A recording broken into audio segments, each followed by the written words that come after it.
Unlock your voice, sweet swan of Avon.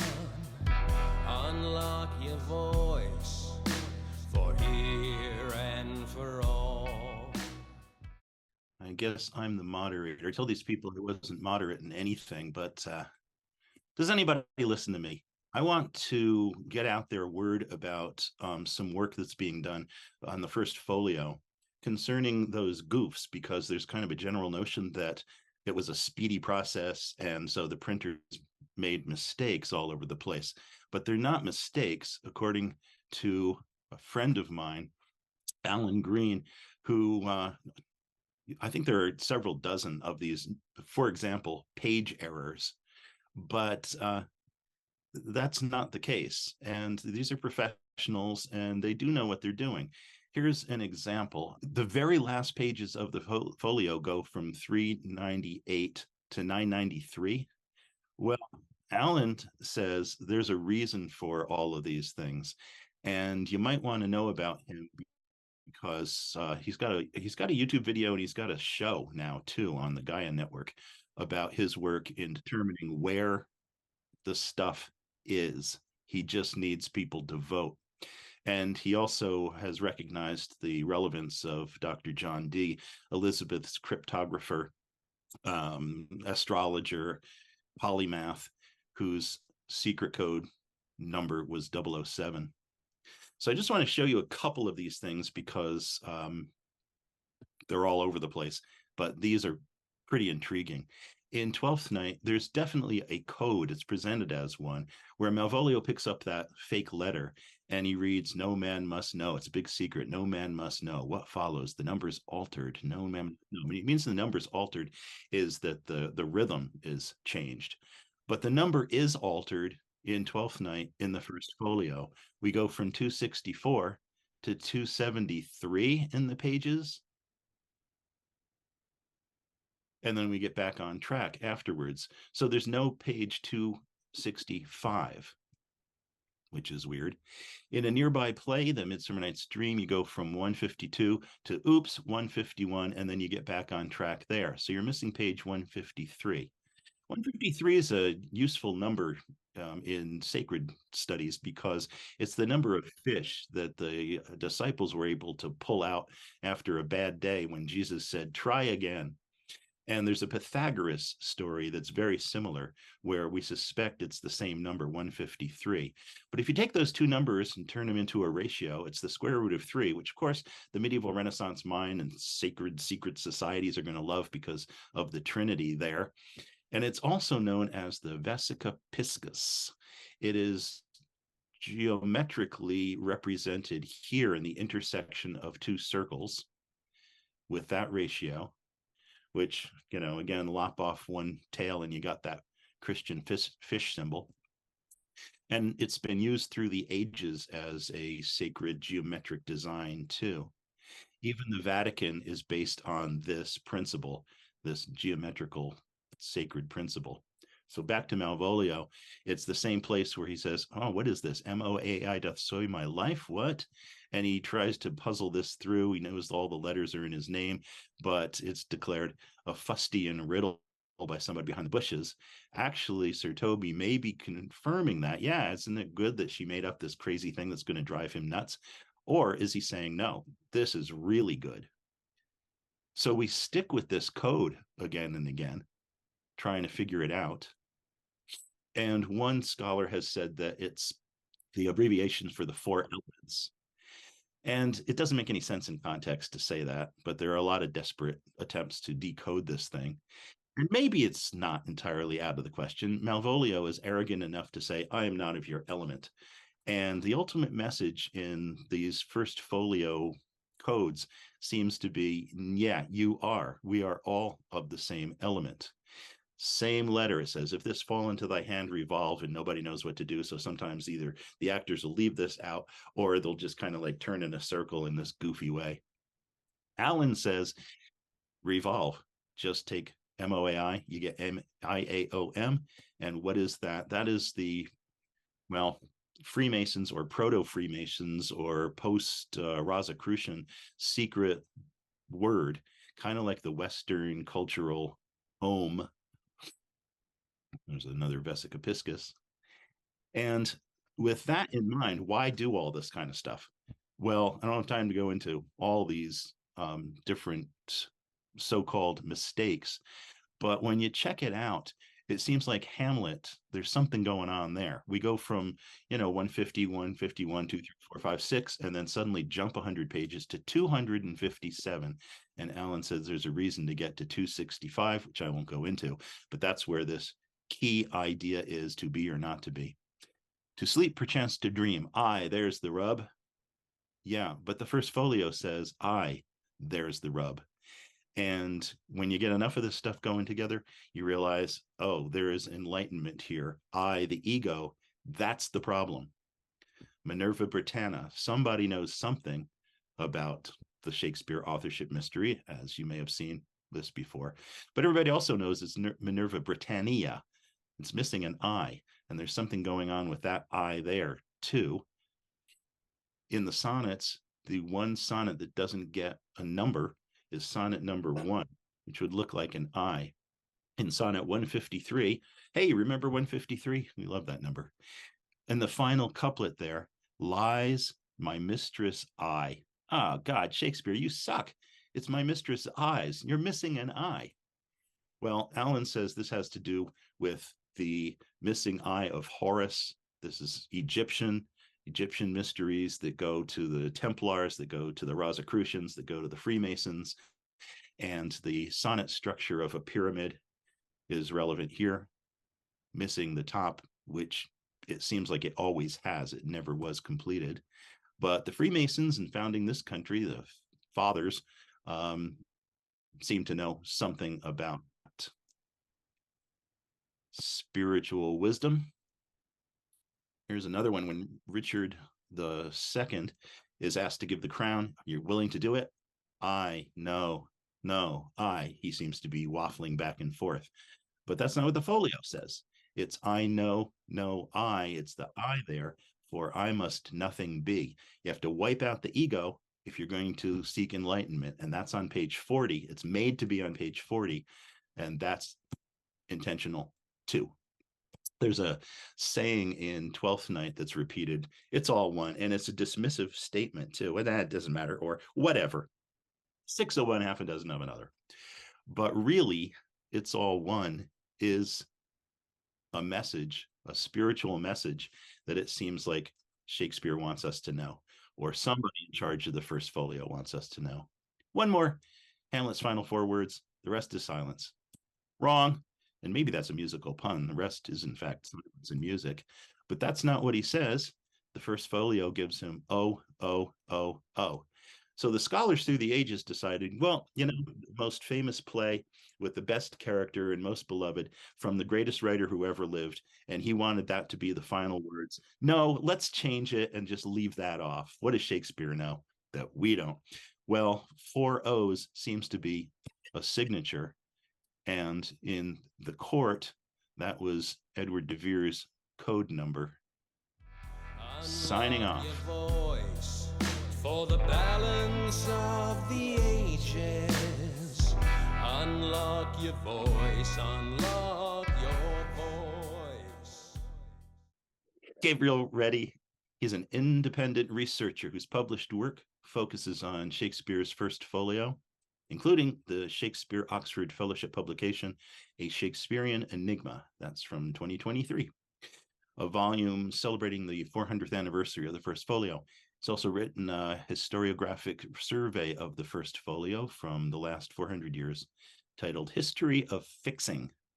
Gabriel has an MA in English literature and lives in Ottawa, Ontario, Canada. Gabriel. Thank you, Michael. So I'm going to do a general introduction of the first folio. The first half, I'm going to talk about first folio facts. And then the second half, I'm going to talk about Spanish connections to the first folio. What is the first folio? Well, the first folio is the first authorized collection of Shakespeare's plays. There's a total of 36 plays in the volume. Half of them were published for the very first time.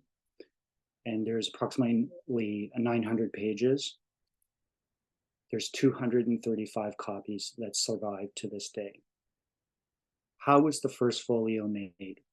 Well, it was made in the shop of the master printers William and Isaac Jaggard, in Barbican, north of Aldersgate, or just outside of Aldersgate.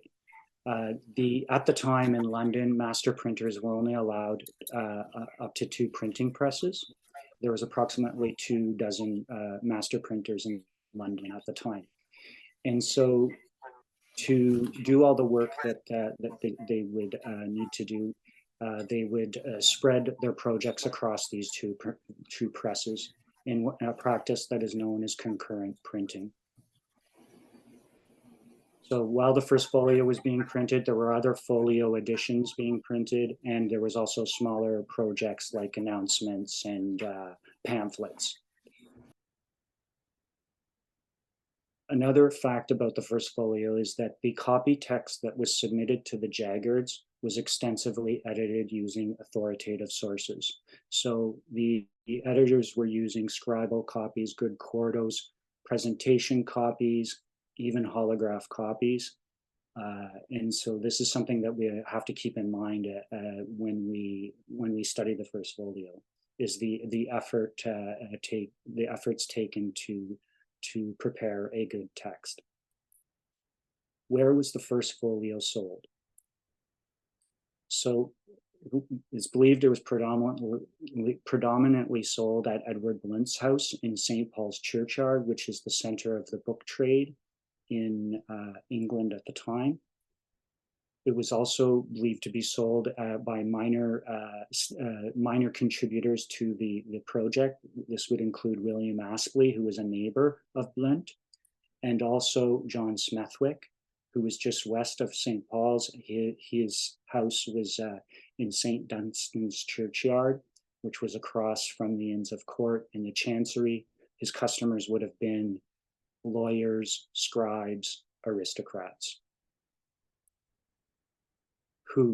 Who is Shakespeare? So at the time, the reading public, of course, they would have been fascinated with the portrait, just as we are today, but they would have recognized the name on the title page, Shakespeare, mostly as a poet, the poet of Venus and Adonis, an erotic poem, and only secondarily as a playwright. Another fact about the first folio is that the name on the title page, the spelling varies from the name as it's spelt in legal documents for William Shakespeare of Stratford upon Avon. So Shakespeare's name is variously spelt, but it's not spelt like we see on the quartos and the title pages of quartos and the first folio. So for the first folio, this is another fact about the first folio, is that it's the ground zero of the authorship question. It's one of the main lines of evidence for the orthodox position. So it's evidence of attribution to William Shakespeare of Stratford upon Avon, but it's also used as evidence of authorship doubt. Why was the first folio collected and published when it was? So if we read the preliminary straight up, it was collected and published by Shakespeare's friends, the players, John Hemmings and Henry Condell. They did this not looking for fame, not for profit. They were just pious fellows who collected the works for their friend. Also, another explanation is that everybody was going to profit from this. They were going to make some money. So it was a syndicate of businessmen. Whatever you do, buy this volume. A third explanation is that there was a cultural and political context. There was a political necessity for this volume to be published when it was. And so for this, we need to really look at the roles of the Herbert brothers. The Herbert brothers were members of one of the most powerful and influential, richest families of the time. And also too, we have to keep in mind King James's policies and his vision for the country. So the first folio was printed over almost 2 years, 1622 to and 1623. And there was one topic on the mind of Londoners at this time. It was the Spanish match. The Spanish match was a proposed marriage between Prince Charles, the son of King James, and the Infanta Marianna of Spain.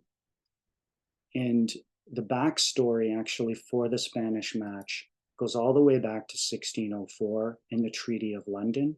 This was a peace agreement between Spain and England. After many, many years of conflict, they reached a peace agreement. This was initiated by King James. In this famous painting, Spain is the Spanish contingent is on the left, and the English contingent is on the right. And Sir Robert Cecil, the lead negotiator for England, is down at the bottom right with a piece of paper in front of him. This peace agreement was initiated by King James. One of his titles was Rex Pacificus, or King of Peace, and he championed a degree of religious toleration. King James was Protestant, and he thought of himself as a peacemaker, and this is the vision that he had for the country. But there was a deep suspicion of him in various quarters. After all, his mother was Catholic, and so there was a perception that and suspicion that he was more Catholic than that he was, a secret Catholic or a crypto Catholic, which is not the case. So for me in my own research, I'm going to talk in the next few slides about my own research. And I wanted to highlight the Spanish connections with the first folio to show it in its context. And so one of the things I did several years ago is I analyzed the preliminaries, the front matter of the first folio. And I came to the conclusion that the publishing agents were very, very aware of the status of the Spanish match negotiations. This was a conclusion that I didn't expect to come to when I was originally setting out to study the preliminaries, but it's the only conclusion that I could come to. I couldn't find any other explanation. So I wondered, does this extend for the whole run of the printing of the first folio? And again, to my surprise, I analyzed very closely Charlton Hinman. This is a picture of Charlton Hinman in his book that establishes the timeline of printing. It also establishes the tempo of printing and the practice of concurrent printing. In his book, the printing is slow throughout 1622, then becomes very, very rapid in January to July of 1623, where you have 2 to 3 compositors setting type, as opposed to just having one compositor setting type. And then it slows down dramatically in August of 1623. And for the next few months, it's just a slow tempo. There is a break after the printing of Cymbeline, then they print the preliminaries, and then there's another break, and then they print the Troilus and Cressida. So when I looked at the Spanish match negotiations, it fit like a glove. The tempo of production is mirrored. It mirrors the tempo of the Spanish match negotiations. So throughout 1622, the negotiations were slow or stagnant with very little movement. It was essentially a logjam. And King James's son, Prince Charles, came up with the idea of breaking this logjam by traveling down in January of 1623, traveling down to Spain in disguise with the king's favorite, Buckingham, to woo the Infanta, to show them how serious they were, and to move the negotiations forward on the Spanish match. So this trip created a real buzz and excitement and energy. There was a lot of positivity. The letters and correspondences at the time really did think that the Infanta was going to arrive back in England in the summer of 1623. So the optimism was everywhere for a few months, but then it was a complete and utter miscalculation. Buckingham was committing social faux pas after social faux pas. When it got to the seriousness of negotiating at the table, concessions were made by England. More and more conditions and demands were made by Spain. The marriage agreement was reached in August, but when Charles and Buckingham left, they had no intention of fulfilling the new demands and new conditions. However, this was all very tightly kept. The status of the negotiations was in a very, very tight circle. When they arrived back in England, there was big celebrations, and it was unknown which direction the Spanish match was going to go. I'd like to also highlight the publishing agents and their connections with the first folio. Ben Jonson, who contributed 2 poems in the preliminaries, he's the poet laureate, receiving a king's pension of £100 a year. He's also the principal mask writer.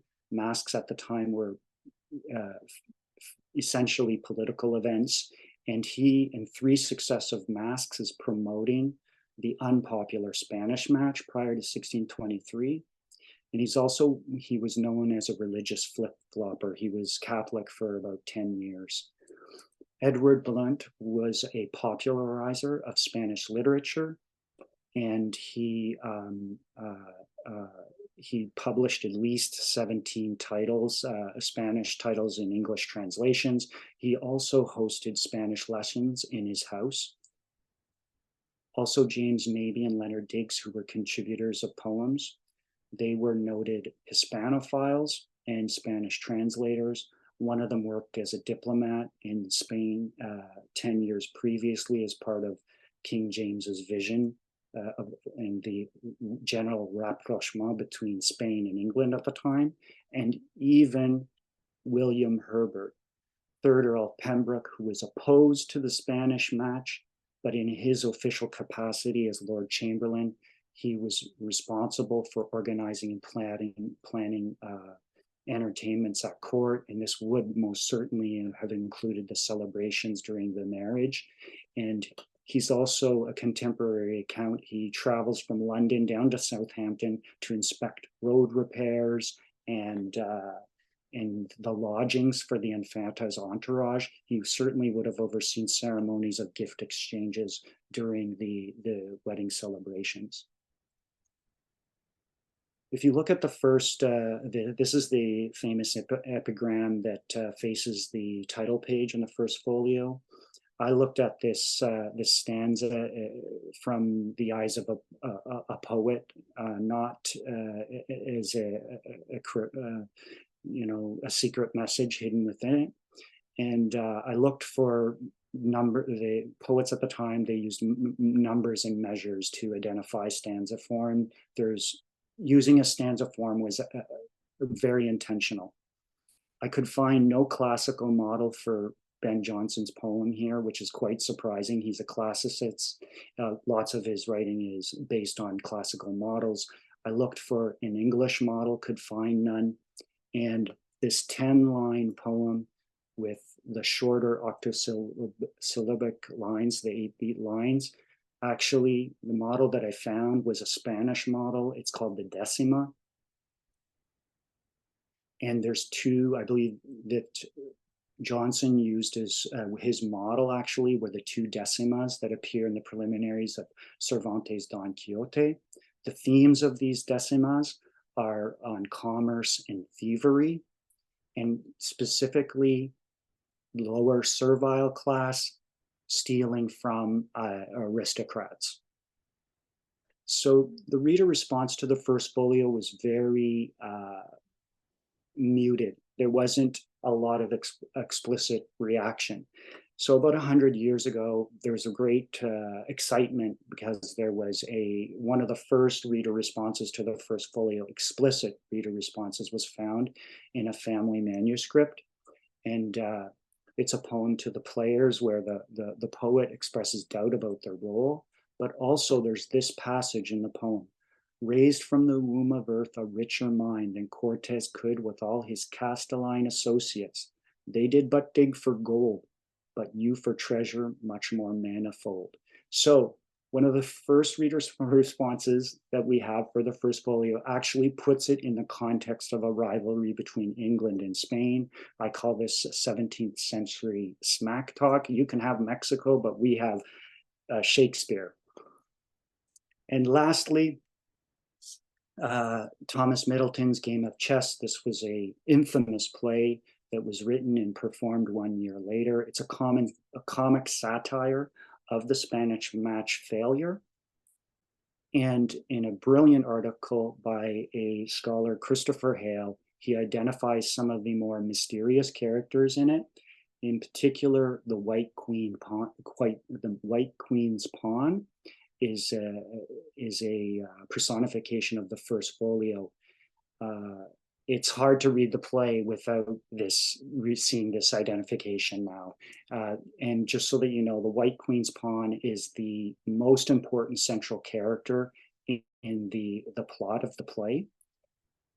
And both sides, the Black House and the White House, are both, the machinations revolve around trying to either retain the White Queen's pawn or get the White Queen's pawn into the bag.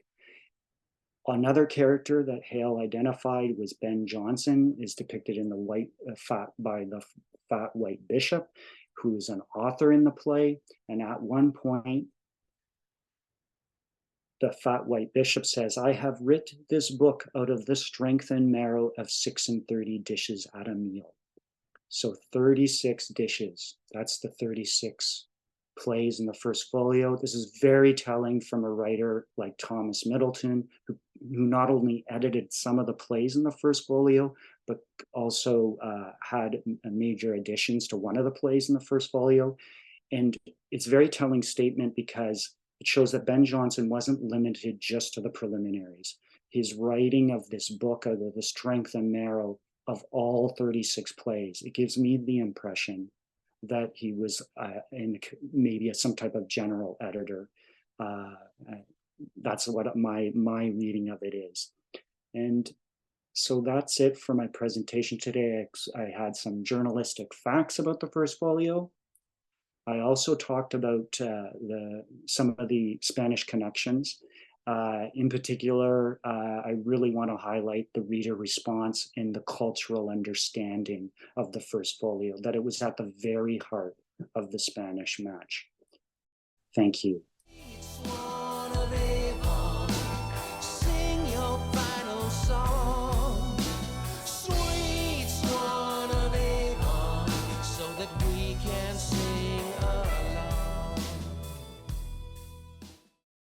Introducing our second speaker, Marianna. Iannaccone is an independent scholar. After her university studies in foreign languages, literature, and drama, she developed an interest in John Florio and has written research papers and given several interviews to raise awareness about John Florio's important role as an outstanding humanist during the Renaissance in England. This year, she collaborated with journalist Moimar Yazek, who published a book titled Who Wrote Shakespeare? Today, she will discuss John Florio's important influence in Shakespeare's oeuvre and his possible involvement in the first folio. Marianna, you're on. Oh, and she's in Italy too. Could it get better? Hi, everyone. Hello. Hi, everyone. I want to thank Shakespeare Authorship Roundtable for inviting me. It's a joy and honor to be with you today. Okay, so today I will introduce a research I'm currently working on about the first folio and John Florio. The first folio, published in 1623, stands as a monumental achievement in the preservation and dissemination of Shakespeare's plays. However, the identity of the editor, the individual responsible for compiling and refining the plays, has long been a subject of speculation and scholarly debate. by challenging existing narratives around the creation of one of the most significant works in the English language. This work seeks to establish the compelling argument that John Florio, a renowned linguist, lexicographer, translator, and poet of the Elizabethan era, was in fact the editor of Shakespeare's First Folio. First of all, I would like to make a brief introduction about who was John Florio. John Florio was one of the most important humanists in Renaissance England. He was born in London, 1552, died London, Fulham, 1627. He was a linguist, contributed, according to the Oxford English Dictionary, more than 100,000 words for the English language. He was a lexicographer, published the first Italian English dictionary. He was a translator. He published in 1963 Montaigne Essays, considered a masterpiece of Elizabethan prose. He was also a spy, worked with Francis Walsingham for Queen Elizabeth I and with King James. He was a royal language tutor, dramatist, began his career collaborating at 25 years old with Richard Tarton and the Leicester Company until he collaborated at court also with Ben Jonson and Inigo Jones. And he was also a poet, writing Italian and English poems. Florio had a long, successful career that began with Robert Dudley, the Earl of Leicester, in 1578, continued with Henry Wriothesley, the third Earl of Southampton, Queen Anne of Denmark, and ended with William Herbert, the third Earl of Pembroke. The first who suggested that Florio might have edited Shakespeare's First Folio was Southampton from the University of London, to publish an article in The Guardian in 2013. Southampton wrote this article and he made several examples of Florio linguistic fingerprints in the First Folio. For example, he writes that in Hamlet, Act 1, Scene 5, the editor changed the quarto swiftly to stiffly. That is a word never used elsewhere by Shakespeare, but used very often by Florio. He also noticed some unusual additions, for example, repulse, that is a word used not by Shakespeare contemporaries like Marlowe or Johnson, but used very often by John Florio. This thesis was corroborated in 2017 by Erik Rasmussen from the University of Nevada, who published a second article, Who Edited Shakespeare's First Folio. Rasmussen added other evidences of Florio linguistic fingerprints. For example, he underlined the editor of the First Folio, like John Florio, used a lot of mine instead of mine. Now, what I'm working on right now, my working method consists of first tracing the previous analysis of Frampton and Rasmussen. So basically tracing Florio linguistic fingerprints in the First Folio. This is combined with artificial intelligence and the results of artificial intelligence that I have manually controlled. So controlling the results. And the results that I'm currently checking are quite interesting. Florio fingerprints, his language, his linguistic style can be traced in these categories that we find in the First Folio. Don't get scared, we'll come back to this later. But basically, Florio's style can be traced in different categories of language that we find in the First Folio. In grammar, neologism, the French language, borrowing from Montaigne Essays, variant less common, and Haex that I acquired through artificial intelligence. Let's focus just for a moment in this category, the Haex acquired through artificial intelligence. What are Haex? Haex is a word that appears only once in a text or a corpus. Why Haex is important? Because the presence of Haex can provide important clues to establish the author or origin of the work.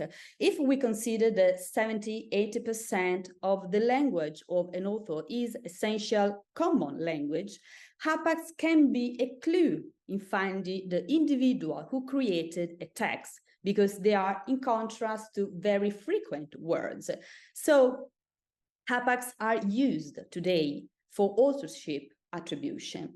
And what's the method? We extract all the Haex from the first folio to identify a specific style or vocabulary associated with an author. Why two authors share Haex? There are three main reasons why two authors could share Haex. There could be mutual influence. There are two authors who share unique style of vocabulary, and this sometimes is the result of a collaboration. It can be coincidence, and we will see examples of coincidence, and mostly it's about authorship attribution. If we find two authors that share unique style or vocabulary, that is most certainly authorship attribution. This is why Haex are used, because they are unique fingerprints, linguistic fingerprints, to identify on an author in a text. Now, when we talk about coincidence, when a Haex, this important linguistic fingerprint, is a coincidence, there are several articles that have been published about first folio, Shakespeare authorship, and Haex. And I want to make an example of this Haex imported. There is a word that happened to be only once in the first folio. Now, I make an example with this word that I have found in the previous article. Why this word is a coincidence? In this article, I read that they try to prove that this author, I won't name the name of the author because it is not important. They try to prove that this author wrote the first folio because we found this Haex, this unique word in the first folio, and this word was used by this author. Now, what I add as different from the previous analysis, I want to look at the timeline of this word, how much this word was used by Shakespeare contemporaries. Why? Because if that word imported is not just used by that author, but we find that it's used by George Putnam, by Robert Greene, by Warner, by Holland, by Morrison, by Taylor, that word is not so unique anymore, is not so special anymore. This is a case in which that Haex is a coincidence. Now, when a Haex is authorship attribution, I want to raise the bar higher in this case. And I don't just want to look at a unique word that we find in the first folio and in an author, but I want to look at a word that we find only in that author and we find only in the first folio, because that will be authorship attribution, because this will certainly give a more precise, a convincing proof of who edited the first folio. How I discovered the Haex with a match of the first folio, the words that we find in the first folio, and John Florio's works. So this result is that we have more or less 5,000 Haex in common. It's a huge number, but I consider this number approximate because first, we don't have all Florio's works here. There is the third dictionary missing and another anonymous work that he's missing, the fencing manual that he published with Saviolo. And considering that I always think that artificial intelligence can make mistakes, I consider this number approximate, but it's obviously a huge number. Now, this is how I acquired these Haex that are important for authorship attribution. Overall, from all these categories of John Florio's fingerprints in the first folio, I took a sample of 1,000 words and I decided to analyze these 1,000 words. And now we will delve into what Hamlet say, a rhapsody of words. Now, let's make some examples of what I'm talking about. The word bastardizing. This word is an hapax, so we can find this word only once in the first folio. So it's a linguistic fingerprints. This word, according to the Oxford English Dictionary, was created by Florio himself in 1598. We don't find this word in the first quarto of King Lear, in the second quarto, but we find this word in the first folio of 1623. This horn is another hapax created always by Florio in 63. We don't find this word in the first quarto of Mary, Wife of Windsor, but we find this horn in the first folio of 1623. Now, before I talk about coincidence, when a hapax can be a coincidence and when a hapax is authorship attribution, this is the timeline of this horn. This is who used this particular quaint word. It was used by Florio in 63 and by the editor of the first folio in 1623. Enskide. This is another beautiful word always created by Florio. The Oxford English Dictionary erroneously attribute this word to Shakespeare, but actually it was created by Florio. How Florio created this beautiful word. Florio was a fan of Dante. He was reading Commedia, Divina Commedia, and he reads the Dante writes incelare, and he thinks, oh my God, this is a beautiful word. English language must have this word, and he translates incelare with enskide. When I talk about Florio as a genius of words, as a flamboyant translator, a musical lexicographer, this is what I'm talking about. He tried to transport the Italian, European culture through words in England. And we find this particular word in measure for measure. Again, this word was used only by Florio, and it was used by the editor of the first folio. Another category, compounds, from the similarities found in the first folio of John Florio's language. Infant-like, this is another compound that was created by Florio according to the Oxford English Dictionary in 1616. It was used several times. It's a rare word, but it was used several times by Florio, and we find this word in Coriolanus. Again, infant-like, this unique, strange word was used in the essays in 1611 and by the editor of the first folio.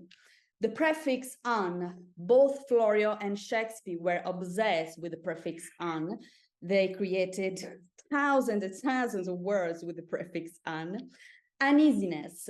This is a word that it's a bit old, quaint, strange, but in that historical period, Shakespeare contemporaries didn't use this word, except Florio, who used this word several times. In the camera, he even created uneasiest. We do not find this strange word in the first quarto, 60, but we find this word in the first folio, 1623, of Henry V. Unvirtuous, again, a very old word that Florio used several times. We cannot find this word in the first quarto, but we find in the first folio of 1623, the Mary, Wife of Windsor. Unbounded, this is a Giordano Bruno influence. Florio created this word from the infinite words of Giordano Bruno. It's an hapax. We find this word only once in the first folio. It was created by Florio. Florio used it several times, and we find this word in Henry VIII, first folio, 1623. The possessive pronoun. Florio was the first to create the possessive pronoun its. When he created the possessive pronoun its in A Word of Words in 1611, when he wrote of his free will for its own sake. This is how it was spelled in early modern English. And the second and only example of this possessive pronouns we find in Henry VI, part 2 of the first folio, between its lips. John Florio and the editor of the first folio also share grammar mistakes. there is a difference between these two words, consummation and consummation. In early modern England, consummation comes from Latin consumere, to destroy, was a bit out of fashion, while consumption was way more common, and is in contrast to consummation, which means to fulfill and fulfillment. When Florio translated, Montaigne says he made a grammar mistake, because he wrote that death is a consummation. If you read the original in French, it's consummation, it's destroy. This is a part that influenced Shakespeare in the Hamlet, to be or not to be. If it be consummation of one's being, it is also an amendment, an entrance, a long quiet night. We find nothing so sweet in life as a quiet rest and gentle sleep and without dreams. Now, in the second part of Hamlet, we find consummation, but in the first folio, we find the same grammar mistake, because the editor wrote that death is a consummation, devoutly to be wished. I can almost hear Shakespeare whispering, "You had one job." Now, the results of this sample of 1,000 words that I manually checked and control is this. The 50% of these words are words that are shared with Florio and Shakespeare contemporaries. And it's interesting that they are all either friends or enemies that influence Florio literary world, like John Lilly, Ben Jonson, Samuel Daniel, Philip Sidney. The other 50% are words that we find in the first folio are connected exclusively with John Florio. I wrote 30% because I want to be cautious about the numbers, and I don't aim to big results. This is not what I care about. Now, I wanted to look at the place, in which place we find Florio's fingerprints. I decided to take a sample of about 150 words, about 151 words, to see, just to get a first impression. Maybe it could be misleading because they are not all the words that I'm currently working on, but I wanted to have a first impression of where we find Florio's fingerprints. This is the number of Florio's fingerprints were in the place that were first published for the first time in the first folio. We know that there are 18 plays that were first published in the first folio, and we find at least one Florio's unique fingerprints in all 18 plays published in the first folio. Overall, this is the total number of Florio's words found in the first folio. The fact that there is at least one Florio fingerprint or unique word in all the plays corroborate the hypothesis that it was indeed Florio who was working and editing the first folio. Now, these are instead the plays with the biggest number of Florio words: Hamlet, Love's Labour's Lost, The Merry Wife of Windsor, The Tempest, and Henry V. For the sake of completeness, I want to say that from these 1,000 words that I analyze, I have also found Florio's fingerprints in some quarto editions of the plays, but this will get into the authorship question, and I don't want to talk about this topic right now because we are talking about the first folio. Overall, this is the result of the plays divided by genre.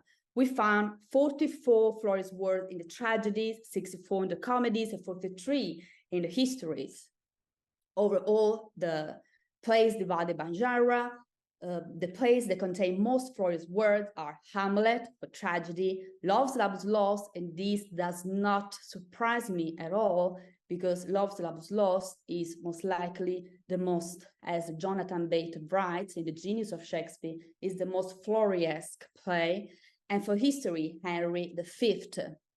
Now, to conclude and to finish, I want just to add the words that Southampton wrote in The Guardian. Perhaps the most disturbing aspect of Florio's possible involvement with a folio is that we may never know its true extent. We cannot tell for certain whether the words were written by John Florio or by William Shakespeare. Apart from the linguistic analysis, I want to add historical evidences that connect Florio with the first folio. William Herbert, the third Earl of Pembroke, was John Florio's patron. Edward Blount published John Florio's work, his A World of Words, the first Italian-English dictionary, the second edition of Florio's dictionary, as well as his translation of Montaigne essays. Isaac Jagga was the printer of John Florio's work, Boccaccio's Decameron, published in 1620. John Mabb was Florio's friend. Mabb wrote dedications to Florio's work. Ben Jonson was Florio's closest friend and his collaborator.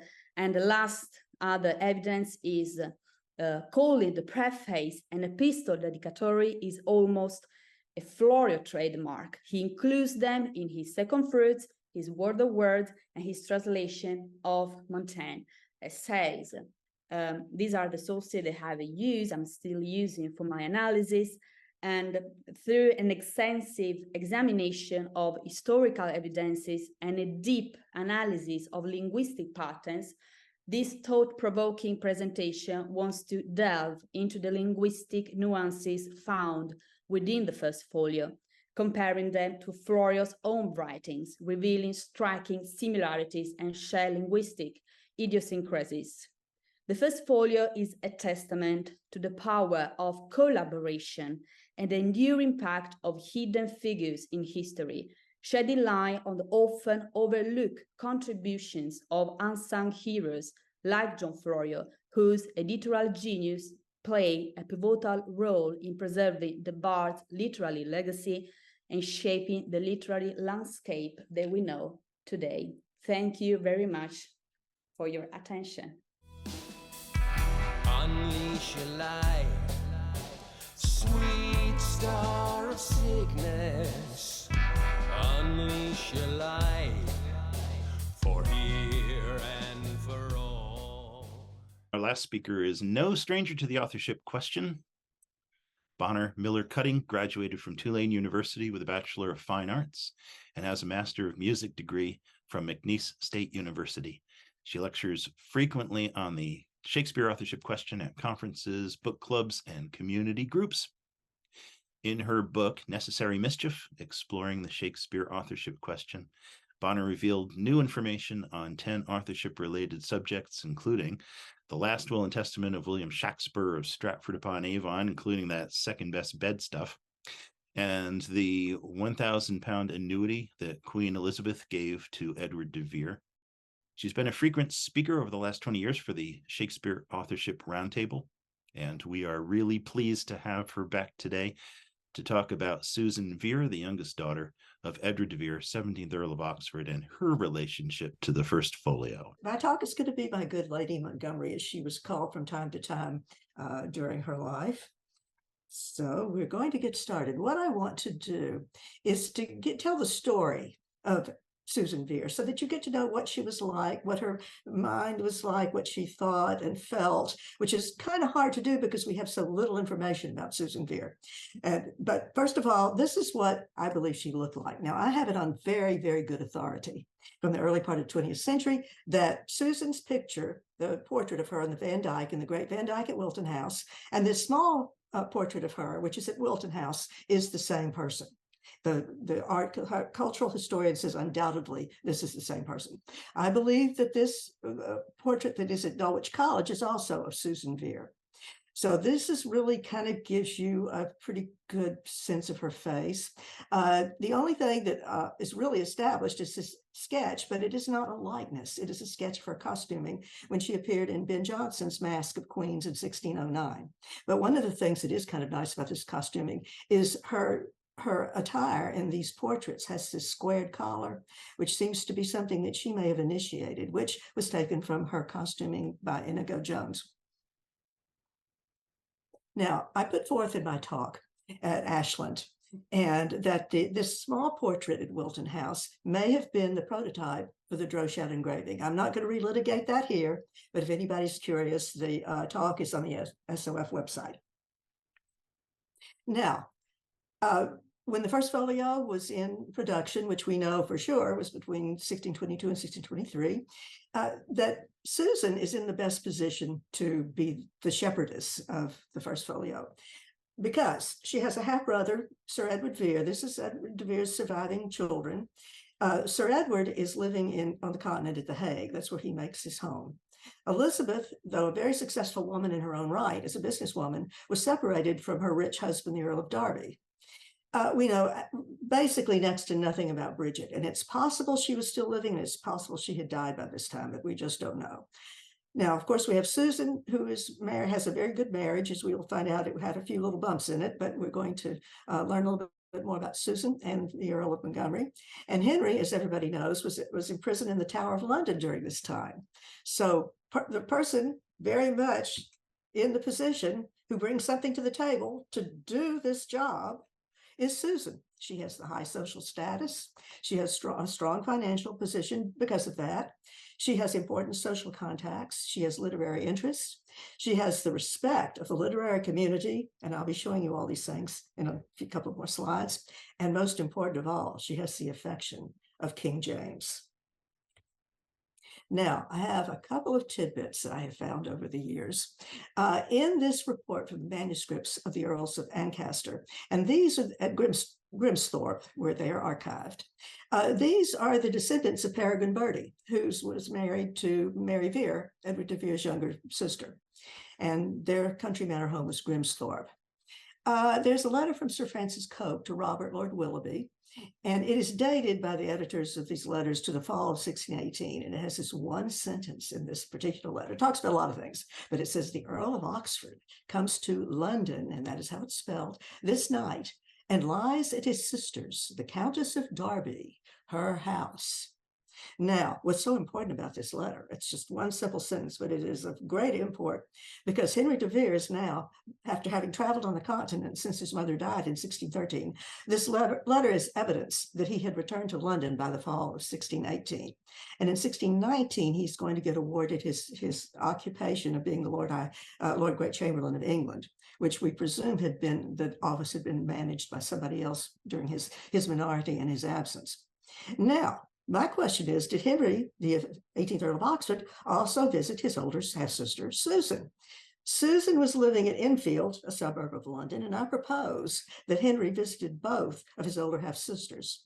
Too bad that we don't have a notice of him actually visiting Susan, but I would suspect and feel pretty confident that he would go to see both of them, because he possibly wanted to reconnect, of course, with his Vere sisters, and he may have had some things on his mind, one of which was, did they want to publish his dad's work or not? And the other, and I have suggested this in an article, that perhaps too he wanted to discuss with them the possibility of moving their dad's remains from the church at Hackney to Westminster Abbey. This would be something, if they were all on board to do, would need his authorization, because he's the earl and the heir of the earldom. And of course, Susan, with her good relationship with King James and Queen Anne of Denmark, she would have had the most influence around and about to further whatever was under discussion.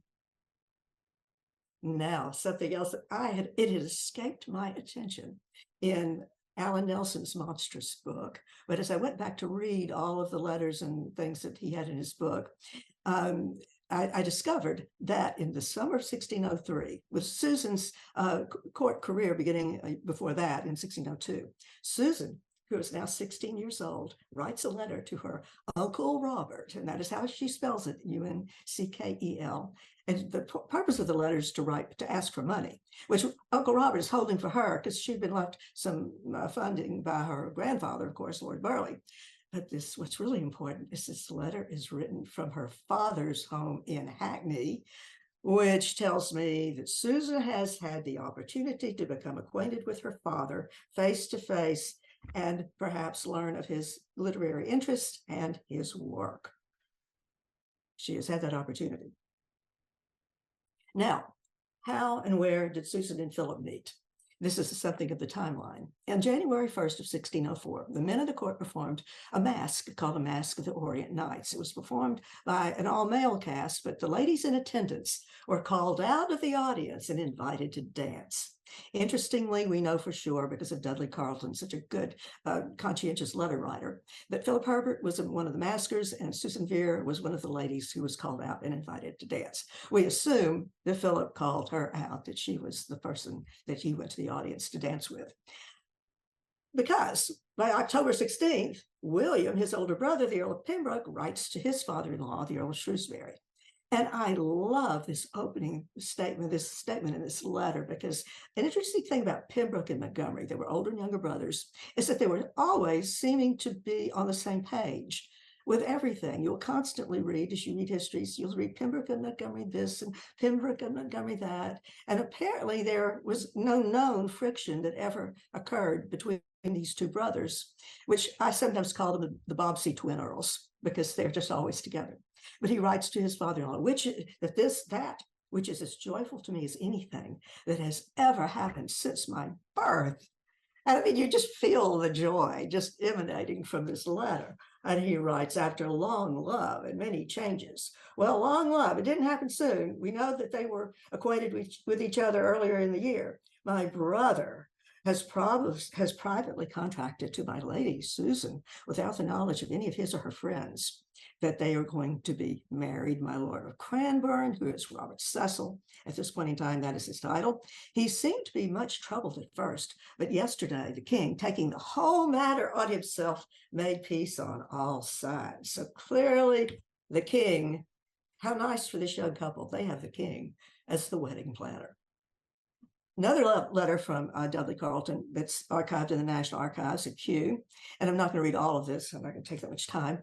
But the king really put on the wedding. It happened, as Carleton says, we began on St. John's Day, December 27th, with the marriage of Sir Philip and Lady Susan. The prince, that's Prince Henry, and the Duke of Holstein, who's Queen Anne's brother, lead the bride to the church. And after the ceremony, the queen follows her from thence. The king gave her, and she stood in the position of her father, giving the bride away, and she brided and bridled it so handsomely, and indeed became herself so well that the king said, if he were not married, he would keep her for him. He would not give her to his favorite, but he would keep her for himself. What a statement. They were married in the chapel, feasted in the great chamber, lodged in the council chamber with the king. The king came to wake them up the next morning and see how things went at their wedding night. Very importantly, too, the king gave, and it's called here a book of 500 land. That means he gave Susan, on behalf of Sir Philip, he gave her the jointure that she would have, this means 500 pounds in land, and income of 500 pounds in land a year for her jointure, and that would be quite a nice amount of money for her. Another commentary on this that must have been one for the record books. Niccolo Molin, the Venetian ambassador, wrote that after the wedding ceremony and banquet, the hall was prepared for dancing, but so great was the crowd that dancing was out of the question. The Oxford D&B notes that the affection between the Montgomerys and the royal couple proved lifelong. They stayed in their good graces for the rest of their life, for the rest of the king and queen's life. The king made Philip the Earl of Montgomery the next year, and a very important sign of royal affection, which may not seem like such a big deal to us today, was that Susan and her older sister, the Countess of Derby, were the only ladies to dance in all of the queen's masques. Quite an honor and quite a sign of royal affection. Now, something else that some of you may or may not know about. The first performance of Shakespeare's Measure for Measure was performed at Whitehall Palace by the King's Men as part of the celebrations surrounding the wedding of Sir Philip Herbert and Lady Susan Vere. This is the lineup of Shakespeare plays for the winter season. There are 8 of them. And of course, here we have the wedding of the Herbert Vere wedding, and followed by a masque. Before it was performed, Measure for Measure, the day before. And this is the first recorded performance that we have of Measure for Measure that we know about. And then the day afterwards, on the 28th, was the Comedy of Errors. In November, the Moor of Venice, Othello, had been performed, Merry Wives of Windsor had been performed, and afterwards in January, Love's Labour's Lost and Henry V.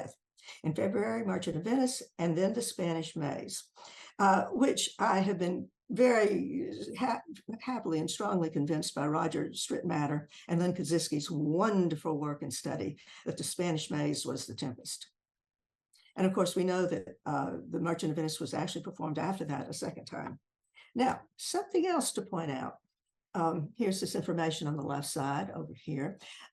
There was a column, and you may or may not know this, and I would be interested in any comments you have about this.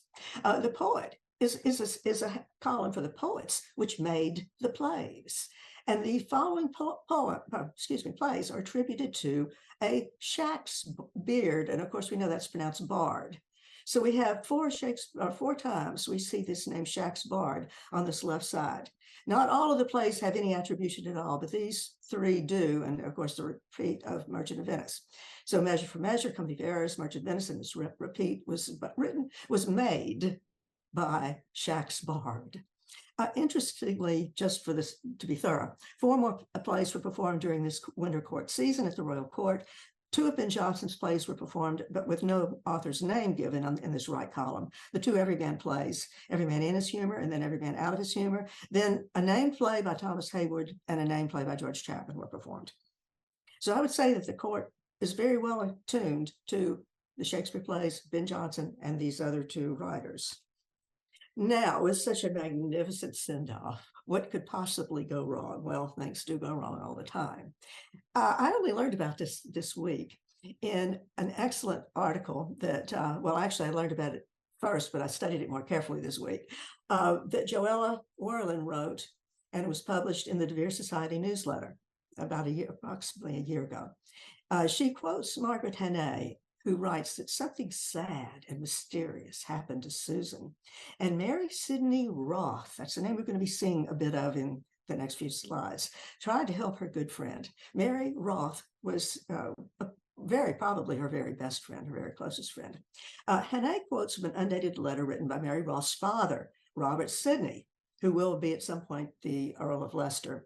And he explains to his wife that he was delayed because, exact words, I was held until 12 of the clock by my Lord Treasurer. Now, this is Robert Cecil. About this unlucky business of my Lady of Montgomery.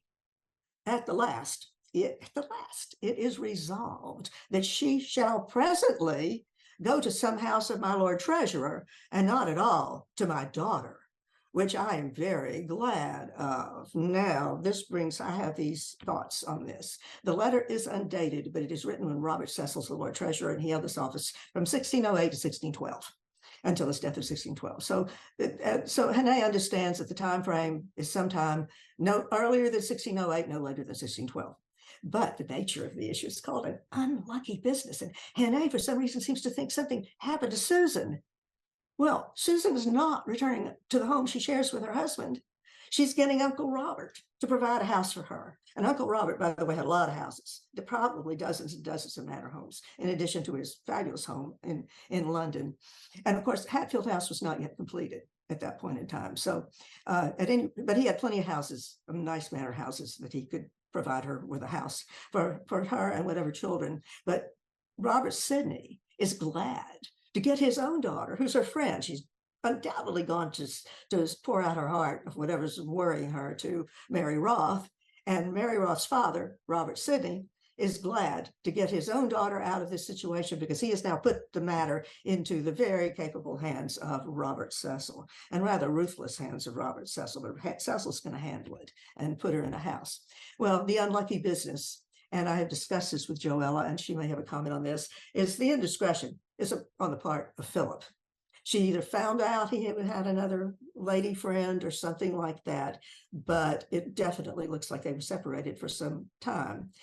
However, and it's kind of interesting, but a noble woman was expected to put up with that, and Susan Vere was not. She was not going to have any part of that. So she is in her own home through some period of time, another home with her children that she has at that point. Now, they were reconciled by 1616 as their first son, James Herbert, was born on August 29th of 1617.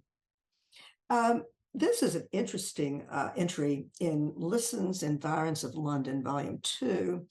It gives the births were really the the baptisms of their children at this point in time when apparently their major principal residence was at Enfield. The reason is Philip Earl Montgomery afterwards Earl Pembroke, the children whose baptisms are registered here and two deaths and burials are registered here, lived many years at Elsing Hall or Enfield House, of which Philip was appointed as keeper by King James. And that's significant for our purposes because this is where they were living while the first folio was under production.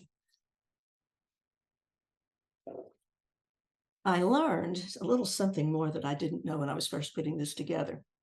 As shown by the previous slide, by 1618, Susan had apparently borne 3 daughters and 2 sons. And I was one of the sons doesn't appear in the register of the church, but I learned from this lovely book that Joella sent me, and I got into it yesterday, that I get a little bit more accurate information. Apparently, she had a son who died shortly after her first son and heir.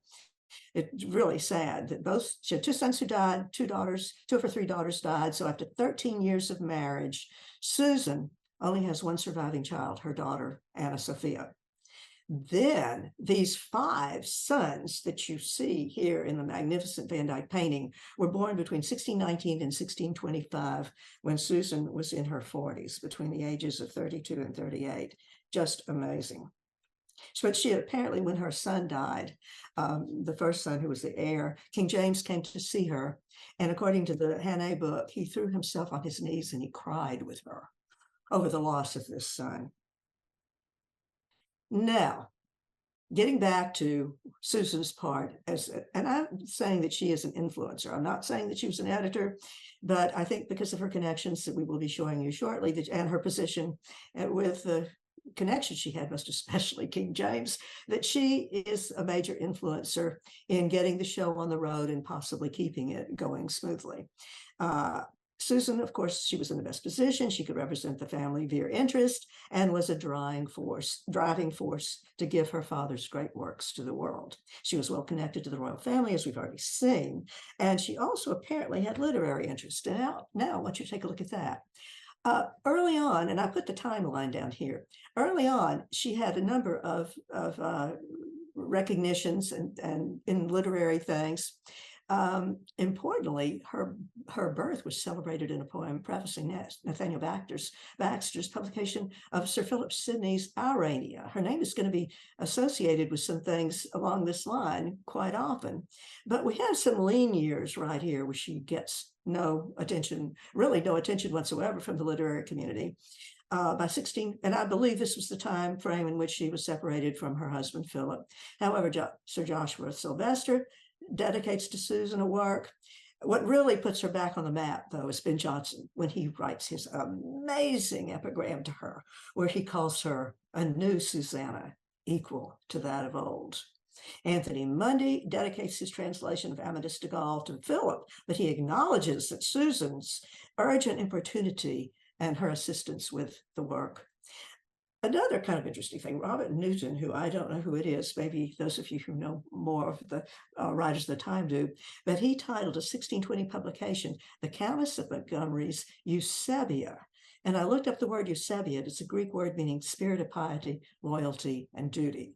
So apparently she's now back in the good graces of the literary community, and they are dedicating things to her.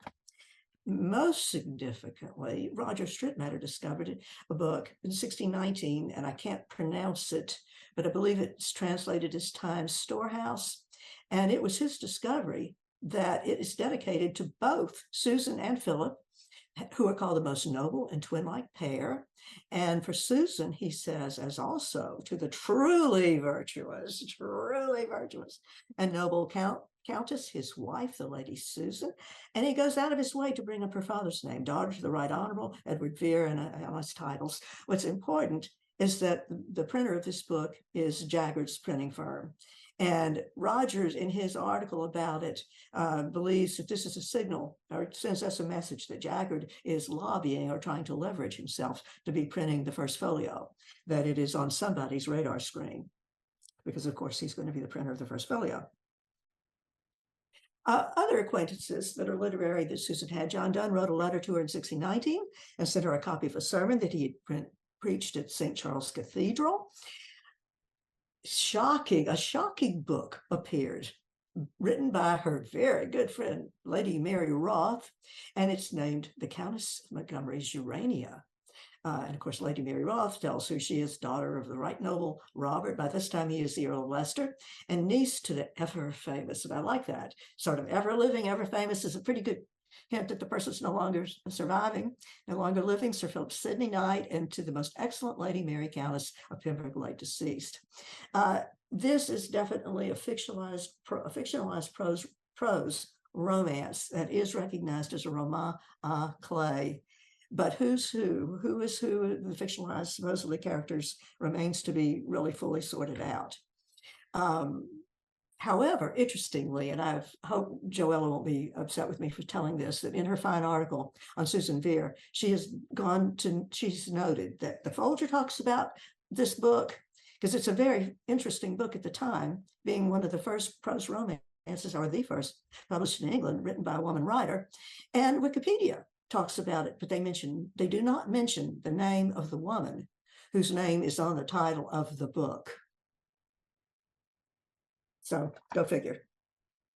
Susan died from smallpox in February of 1629 and was interred in the vault at Westminster Abbey with her mother and her grandmother. This is confirmed, absolutely confirmed, by reference in Lady Anne Clifford's diary. It has been said that Elizabeth Vere Stanley, whose death was 2 years earlier, is buried in this vault. And on Wikipedia, it says Bridget may be, but I don't have any confirmation of that. However, I will note that there is no mention, no plaque, and nothing to indicate on this monument that any of Oxford's 3 surviving daughters is buried there. But Susan definitely is for certain. I want to thank Ron Raffel for sending me this. It's the first setting of the epitaph written by William Brown of Tavistock and published shortly after Susan's death. And it's in it, you get this eerie feeling that something else, Susan is connected to something else, and it is literary, it is written words. Though we trust the earth with thee, we will not with thy memory. Minds of brass or marble shall speak not of thy funeral. They are verier dust than we, and do beg a history. In thy name there is a tomb. In thy name there is a tomb. Well, her name's not on that tomb. In thy name there is a tomb, if the world can give it room. For a Vere and hermit's wife outspeaks tombs, outspeaks all life. I think it's very beautiful. I don't quite understand what it means, but it's a lovely sentiment. By the sheer number of dedications and associations that Susan Vere had with literary people, including George Chapman, John Donne, and Anthony Mundy, it appears that Susan Vere was widely recognized as a literary patron in her lifetime. So it seems kind of odd to me that she has been erased from the Herbert family chronicles. Has this elimination been deliberate? And if so, what could possibly be the motive? Well, here we have the double cube room at Wilton House and the magnificent Van Dyck painting that takes up most of one wall in the great room, 17 feet across, 11 feet high. It contains 10 life-size figures, 3 cherubs, and 2 dogs. The Countess, sitting to the Earl's left and the viewer's right, was initially understood to be his first wife, Susan Vere, of whose children she worked so hard to bring into the world. However, in 1730, a pamphlet guide to Wilton House art was published, and the Countess was renamed his second wife, Anne Clifford. From that time to the present, art historians have held very faithfully to the idea that this is Anne Clifford, in spite of many reasons why it can't possibly be Anne Clifford, one of which is it doesn't look a thing like Anne Clifford. But I'm not going to relitigate that. I have a whole chapter in my book about it. Future generations of her children, though, have most assuredly disassociated themselves from the matriarch of their dynasty, who is Susan Vere. Could it be that the connection of Susan to her father, the Earl of Oxford, and her connection to the incomparable pair of brethren to whom the first folio is dedicated are, of course, the brethren are her husband Philip and his brother William? Actually, happily, Edward de Vere is getting recognized. Posted on our SOF website on July 25th was some remarks from the Blue Bar Tavern residents. Phoebe Neer spotted some, and Dorothea Dickerman spotted some encouraging press. Phoebe noted a flattering entry in the Encyclopedia Britannica for the 17th Earl, and Dorothy Dickerman writes, Wikipedia's Philip Herbert entry, she says, and forgive me for quoting this, Dorothea, but I like the way you phrase this. Do my eyes deceive me? Do you also see in this Wikipedia entry the words, he married Susan de Vere, the youngest daughter of Edward de Vere, the 17th Earl of Oxford, the Oxfordians, William Shakespeare, followed immediately by a sentence that explains Philip and William were the incomparable pair of brethren in the first folio. She says, will it be erased? Actually, it has been. I checked about a week ago, and it has been erased, although they still recognize the identification of Susan Vere as his countess. But I do believe that slowly the tide may be turning a little bit for our Susan. And now, with this good news that our lovely Susan Vere can rest in peace. I want to thank you all for letting me tyrannically rule over this event.